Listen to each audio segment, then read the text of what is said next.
की आज महाराष्ट्राच्या सार्वजनिक जीवनामध्ये मला जवळपास 60 वर्ष झाली.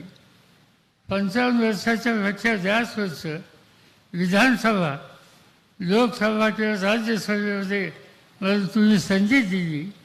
पण या सगळ्या काळामध्ये समाधान कशात असेल तर कर्तृत्वान लोकांना योग्य ठिकाणी पाहून त्यांच्याबरोबर काम करण्याची संधी मिळाली, याचा इतकं आनंद माझ्यासारख्याला नाही. आणि कमल कदम याच्यातलं एक कर्तृत्वान अशा प्रकारचं रथ नाही. बरोबर होतो. 20 वर्ष विधानसभेमध्ये, विधान परिषदेमध्ये आमदार म्हणून काम करत होते. त्यांची भाषणं आम्ही ऐकली. ते शिक्षणाच्या बद्दलची असोत, आणखीन कुठल्या विषयाची असोत, अतिशय अभ्यासपूर्ण. आणि त्या अभ्यासपूर्ण भाषणाचा केंद्रबिंदू हा सामान्य माणूस होता. आणि पण सामान्य माणूस केंद्रबिंदू ठेवून आपलं समाजकारण, राजकारण करण्याचं सूत्र ज्यांनी घेतलं ती व्यक्ती कधी यशस्वी झाल्याचं राहत नाही. आणि याचं उत्तम उदाहरण असेल तर ते कमल कदमांचं उदाहरण आहे. हे म्हणण्याचं याच्यामध्ये अतिशयोक्ती नाही. आम्ही विधानसभेत होतो, संधी मिळाली. राज्य सरकारमध्ये काम करता आलं. शिक्षण मंत्री म्हणून काम केलं.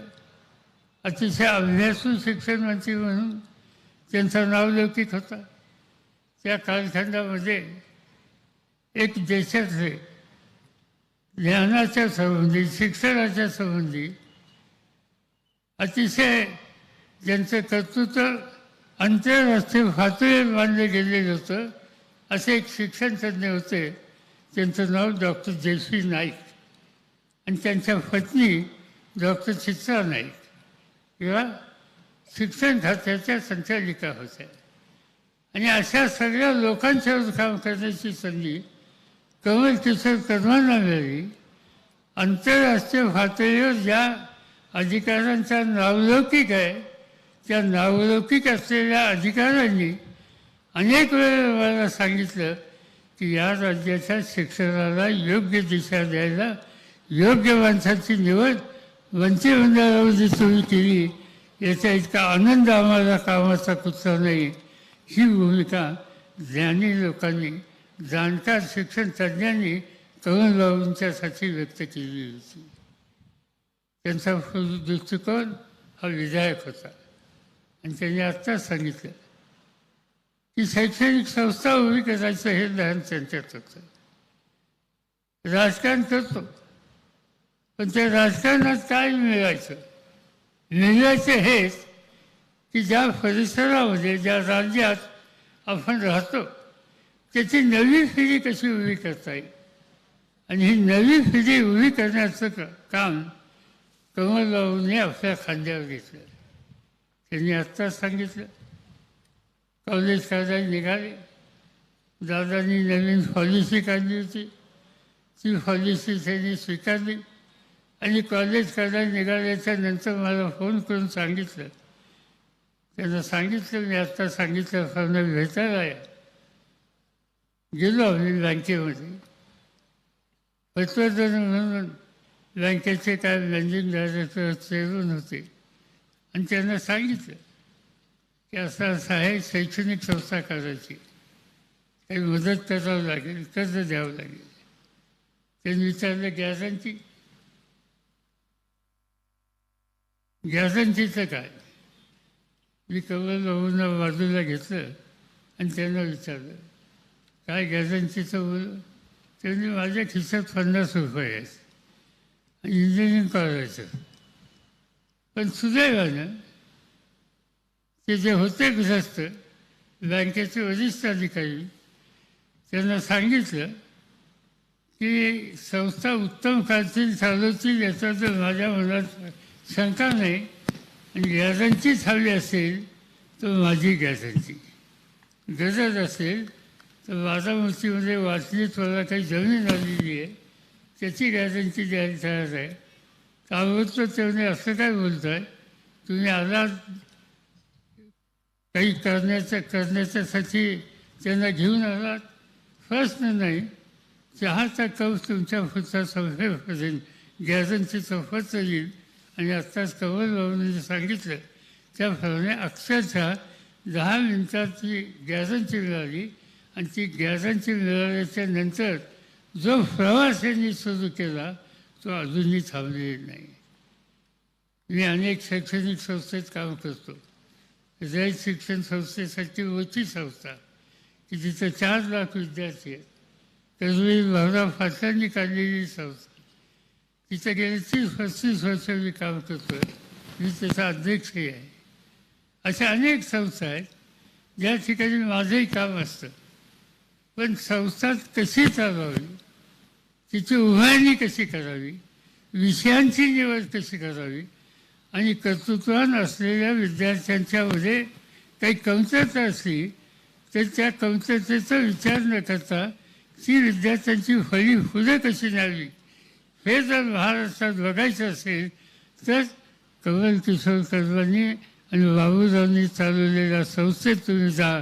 दुसऱ्या ठिकाणी जायचं कारण नाही. हे उत्कृष्ट नेटकं काम कमलबाबू आणि त्यांच्या सहकार्यांनी केलं. हे फार मोठं योगदान आज महाराष्ट्राच्या दृष्टीनं आहे. हजारो विद्यार्थी शिकले. मी आत्ताच त्यांना विचारत होतो की परदेशामध्ये किती विद्यार्थी असतील. त्यांच्या संस्थेच्याकडे नोंद द्यायची 10,000पेक्षा जास्त विद्यार्थी परदेशाला गेले.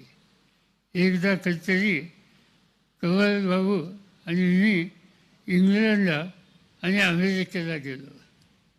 आणि त्या ठिकाणी इंग्लंडला गेल्याच्या नंतर आम्हाला काही विद्यार्थी भेटायला आले. ते कमलबाबूंच्या संस्थेतनं गेलेले होते आणि त्या ठिकाणी काही ना काहीतरी कर्तृत्व दाखवायला त्यांची तयारी होती. माझ्यासारख्याला अभिमान होता की माझा एक सहकारी मराठवाड्याचा कर्तृत्वानं त्यांनी ही शैक्षणिक उभारणी केली. आणि त्या उभारणीच्या पेक्षासुद्धा सामान्य कुटुंबातली मुलं ही तयार केली. आणि ती आज जगाच्या विविध क्षेत्रामध्ये काही ना काहीतरी कर्तृत्व दाखवण्याच्यासाठी अन्य देशात आलेली आहेत. हे करण्याची ताकद दृष्टी ही ज्यांच्यामध्ये असं सरकारी मिळणं हे सुद्धा नेता म्हणून भाग्य आहे. आणि ते भाग्य कमल किशोर कर्वांनी आम्हाला लोकांना दिली. याच्याबद्दलचा आनंद हा माझ्यासारख्याला कायमचा आहे. अतिशय शांत. ते सांगितल्याची गोष्ट खरी आहे. योग्य असेल त्यावेळी योग्य आणि अयोग्य नसेल तर त्यांची भूमिका किती तीव्र असती हे मी कधी काही पाहिलेलं आहे. पण त्याच्यामध्ये सत्याचा पुरस्कार हे सूत्र आहे. असत्याची साथ त्यांनी कधी आयुष्यात केली नाही. त्यांच्या या सगळ्या उभारणीमध्ये त्यांना संकट आली नाहीत असं नाही. संकट अनेक वेळ आली. पण त्या संकटावर मात करायची, संकटाची चिंता करायची नाही आणि संकटावर मात करून नेटकं काम करायचं ही भूमिका अखंडपणानं त्यांनी मनामध्ये ठेवली.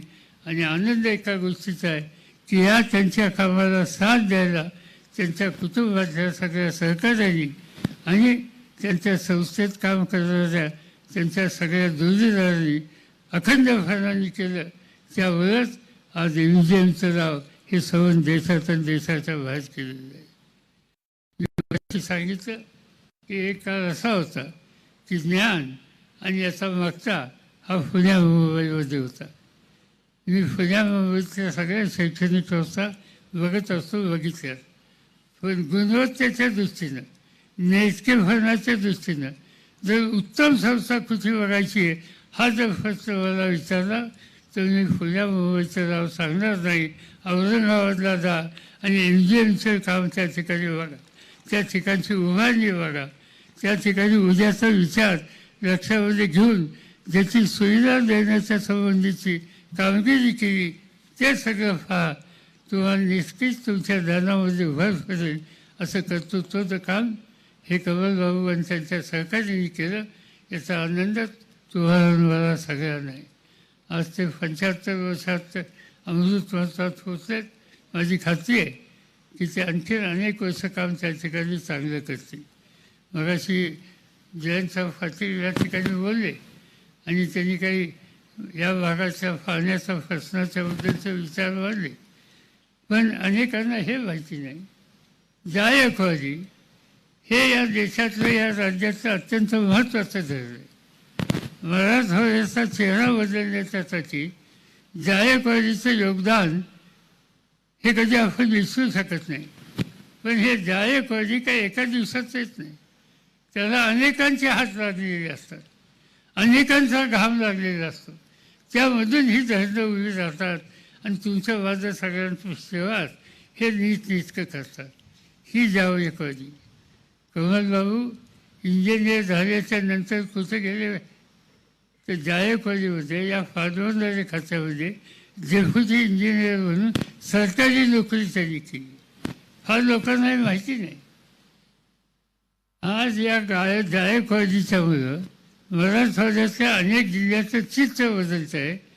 त्या जायकवाडीच्यासाठी आपल्या उमेदीच्या काळाची सुरुवात ही कमलकिशोर कदमांनी राज्य सरकारच्या फार्मंदारी खात्यात नोकरी डेप्युटी इंजिनियर म्हणून ठेवून जायकवाडीच्यासाठी नेमणूक घेऊन सेवा त्या ठिकाणी केली.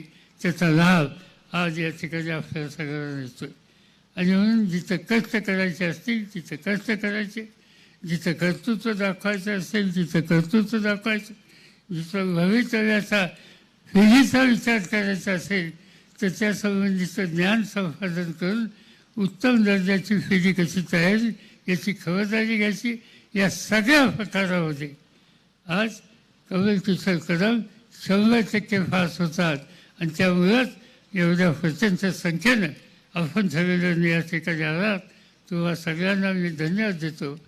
कमलबाबू, त्यांच्या पत्नी, त्यांचा परिवार, त्यांना साथ देणारे सगळे सहकारी, या सगळ्यांच्याकडून अखंडपणानं समाजाची सेवा अशीच करत राहो आणि ज्याचा अभिमान महाराष्ट्राच्या कानाकोपऱ्यातला प्रत्येक माणूस देशात कुठेही गेल्याच्या नंतर तो अभिमानानं सांगेल की माझ्या नांदेडमध्ये, माझ्या औरंगाबादमध्ये, माझ्या नव्या मुंबईमध्ये आणखीन कुठं उत्तम संस्था बघायच्या असतील तर कदम साहेबांनी स्थापन केलेल्या या संस्थेमध्ये जाऊन या ही सांगण्याची स्थिती त्यांनी तुमच्या माझ्याबद्दल आणली. त्याबद्दल त्यांच्याबद्दलच कृतज्ञता व्यक्त करणं, त्यांचं अभिनंदन करणं हे तुमचं माझं कर्तव्य आहे. एवढंच या ठिकाणी सांगतो आणि माझे 2 शब्द संपवतो.